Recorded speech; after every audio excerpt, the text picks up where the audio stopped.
What's going on, boys? Welcome back to the channel, and today we're going to be going over aggressive mini cuts, how you should do them, what you should be focused on, and all that sort of stuff. And I'm going to break it down into 5 simple and easy steps so you yourself can run this aggressive mini cut. Die for each other. We're cool for the summer. Disclaimer, I'm not saying you should do this or you should take my advice. This is what I do and I prescribe to my clients or people that I'm helping out. So if you want to run something like this, shoot me a DM, text me, comment on this video. I'll help you out. And if you're interested in coaching, obviously shoot me a DM. We can work through all that stuff. However, I spit a lot of free game. So tip number 1 is going to be carbohydrates, okay?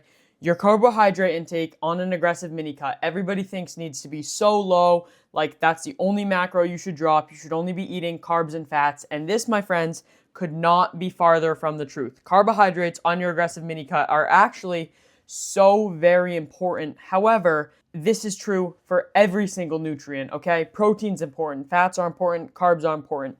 For me personally, what I tell people that they should be doing is with their fats, 0.3 grams per pound of body weight, okay? So if you're 100 pounds, that's 30 grams of fat. For me right now, I am really aggressive. I'm only at like 40 grams of fat, which isn't even 0.3. However, I'm supplementing with things like omega-3s, okay? So supplements are super important, getting in your omega-3s and omega-6s, and don't go below that 0.3 range. Again, unless you have a coach, you can go a little bit more. Protein, okay? 0.8 to 1 gram per pound of body weight. For me, I like the 1 gram per pound of body weight. I feel more satiated. And that's really it for protein. Stop overcomplicating it. I only need like 150 grams right now. I'm about 150 pounds. If I hit 130 grams, I'm really not mad about that because I know I only need 0.8 grams, so I give myself a good range with protein. Now, the rest of your macronutrients should be coming from carbs.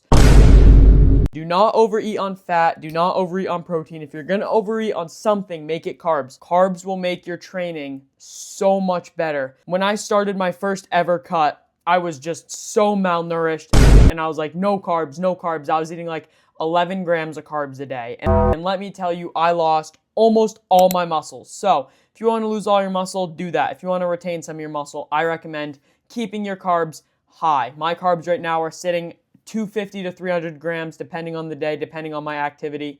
And I'm progressing just fine. I'm losing a ton of weight. I'm losing like 2 pounds a week right now. So protein, 0.8 grams minimum. Fat, 0.3 minimum per pound of body weight. I recommend an omega-3 or an omega-6, whatever you're going to be deficient in. And that right there is tip number 1. Now, tip number 2 is your training. Everybody thinks they need to switch up their training. Oh, let's go 20 sets, 20 this, 20. No, you don't need to do that. Your training needs to remain the exact same. Same thing I was doing in my growth season is what I'm doing in this aggressive mini cut. Now, am I like switching things here and there? Yes, I am. But this is personal. And like I said, I'm not going to give you just everything that I'm doing because I'm different than you. Your training should remain the same. If you run into an issue, go from there. Google it, do your research, look at studies, or shoot me a DM, whatever you want to do. I'll help you. Training should remain the same for the most part.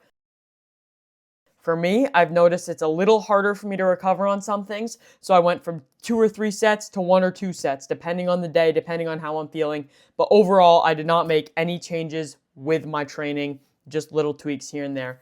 Now, tip number 3, cardio, steps, whatever you want to call it. My cardio regimen is different than your cardio regimen. Stop just looking up, oh, well, Nick Walker did this to get in the best shape of his life. Well, Ronnie, okay, guess what? You're not Nick Walker. You're not Ronnie Coleman. So your cardio should be the same throughout your entire mini cut. For me, I like to set 15,000 steps and at least 15 minutes of Stairmaster a day. If I run into a plateau, that's when you can possibly look at upping your steps or upping your cardio. But don't just do, oh, I'm going to do 20,000 steps today and then Tomorrow I'm going to do 2,000 steps. You're not going to be burning the same amount of calories. So your aggressive diet is really not going to be the same deficit every single day. So set a step goal, set a cardio goal. And yes, you should be doing cardio on top of your steps. It's super important, has all these different benefits for your heart. and is one thing that I neglected in my first cut and also when I started training. Tip number 4 goes along with macronutrients, but it's micronutrients. If you are not getting your micronutrients, I don't know what you are doing, because like micronutrients help so much with my performance. It's insane. The second I started, and I know that's crazy, people are gonna be like, micros don't do anything to performance. Wrong. The second that I really locked in my micronutrients is when I really started to feel good. This is the best I have ever felt in my entire training career. I mean, I feel better, I'm sleeping better, all of this different stuff. And the only thing I've changed is, one, I've slashed my calories more than in half, so that wouldn't make me feel better, that'd make me feel worse. But my micronutrients, I am hitting my micronutrients every single day. I wake up in the morning, I get on my walking pad, I start doing my cardio, and I'm logging my food for the day, making sure I'm hitting all my micros and also hitting my macros. Super important. Like that's another tip. This isn't number 5, but log your stuff beforehand, okay? Wake up in the morning, log your stuff. If you're at maintenance or in a bulk, you don't need to do this. Like, It's not that deep. You should be hitting your stuff at the end of the day, just like, oh, well, I gotta eat this, I gotta eat that. But when you're in aggressive cut, everything needs to be locked. You need to be making sure you're hitting everything, and you're not gonna be able to do that by tracking stuff throughout the day and then cramming it all into one last meal, because your food's too limited. You gotta make sure you're hitting it in the morning. I track my stuff in the morning, make sure I'm hitting all my vitamins, and something to benefit with that is, like I've already shown, my omega-3, this gets my omega-3s every day. I get my omega-6s through other things, but also a multivitamin, okay? See this? This right here is single-handedly saving me. I mean, look at the nutrition label. Not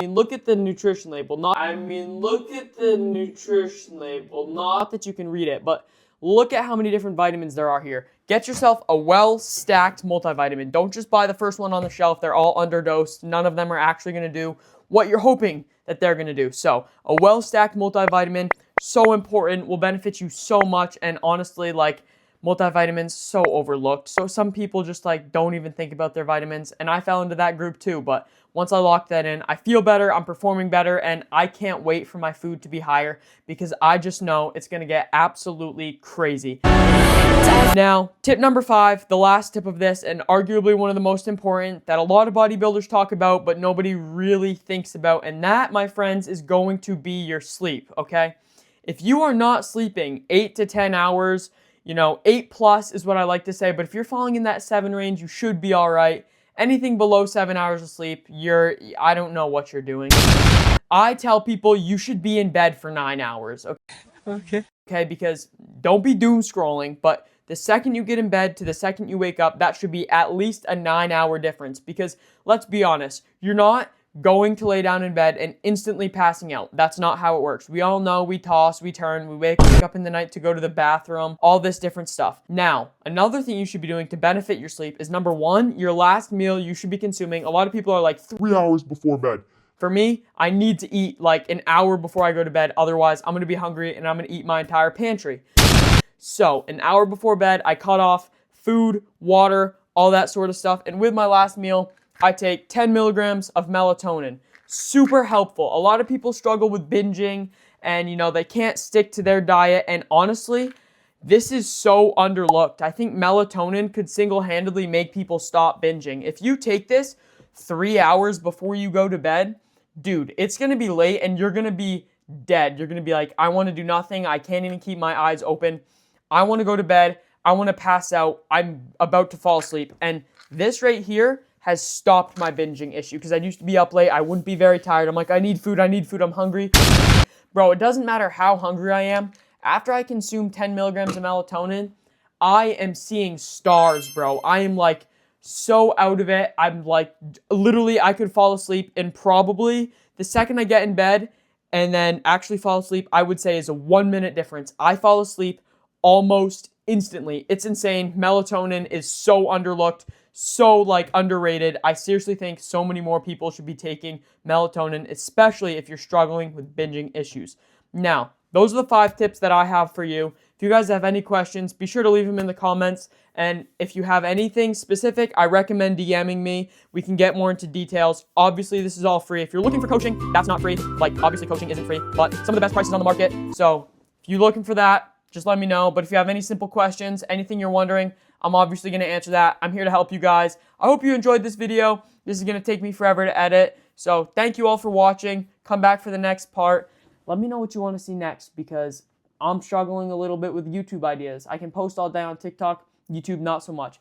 Thank you all for watching. I appreciate it. I hope to see you in the next one. Leave your comments, leave your questions in the comments down below. See you all later. Peace, peace, peace.